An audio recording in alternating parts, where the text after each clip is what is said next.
And back now with syndicated columnist Kathleen Parker and Michael Fletcher, who covers the White House for the Washington Post. Well, we wound up that discussion with John Boehner talking about Rush Limbaugh, so let's continue the talk.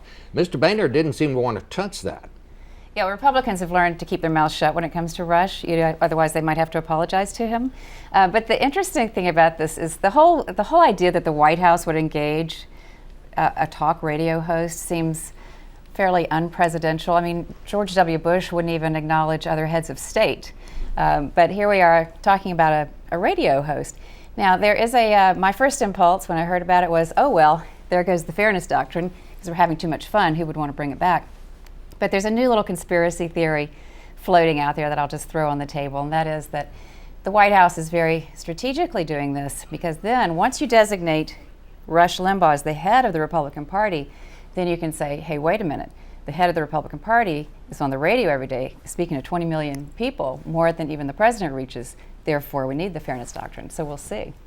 The fairness doctrine, of course, is the law that we used to have that said if you put on one side, you have to put on the other. Right. Now people would argue, of course, broadcasters argue, there are so many places to express opinion on all sides that you don't need that well, anymore. And the president has said he has no interest in that. But Democrats do want to get the fairness doctrine back in place, and Republicans do feel that, and that they think now.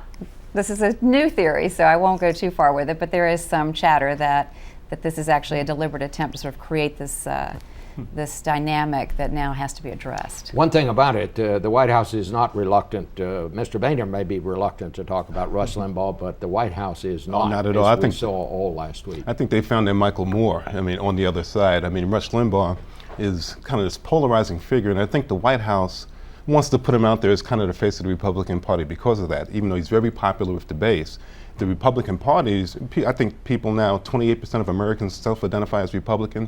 So their growth is going to come with independence or, bringing back the Reagan Democrats. And as long as Rush Limbaugh is the face of the Republican Party in the White House's view, they won't be able to do that.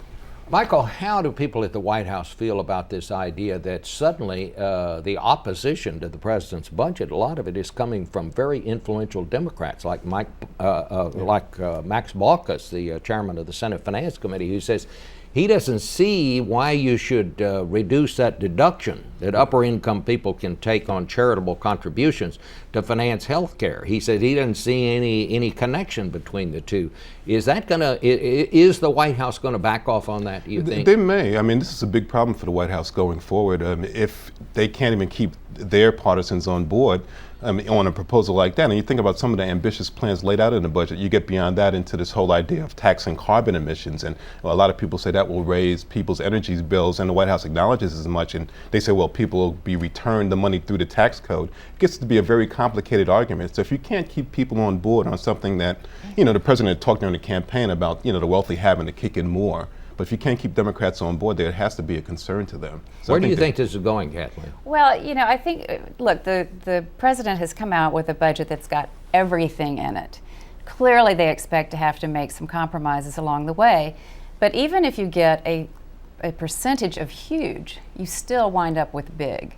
And so these are the sorts of things that they may be willing. I think just listening to Mr. Orzag, there are intimations that these are the kind of things that, well, we could talk about that, So I think what we're looking at right now is not what we're going to end up with.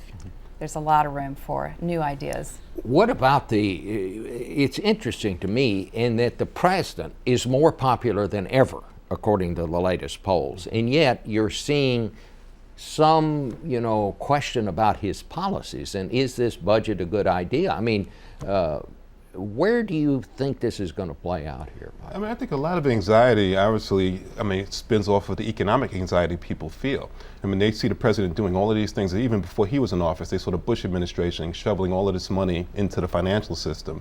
And many people say that TARP, the first half of the, bailout, basically prevented an implosion, but people have not seen improvement.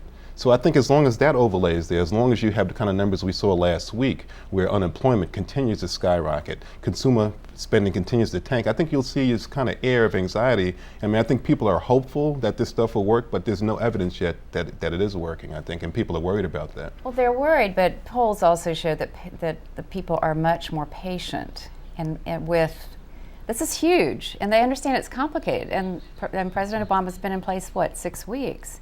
And so while we in Washington are ready to sort of measure everything on a daily basis, I think if you go out into the hustings, you find that people are much less likely to demand answers immediately. Even President Obama said, look, the economy is not a speedboat, it's an ocean liner. You know, what we're trying to do is change the direction, and whatever changes we have will be gradual. It'll be later down the road that we are in a different place. Of course, we're trying to not free associate to the Titanic, but.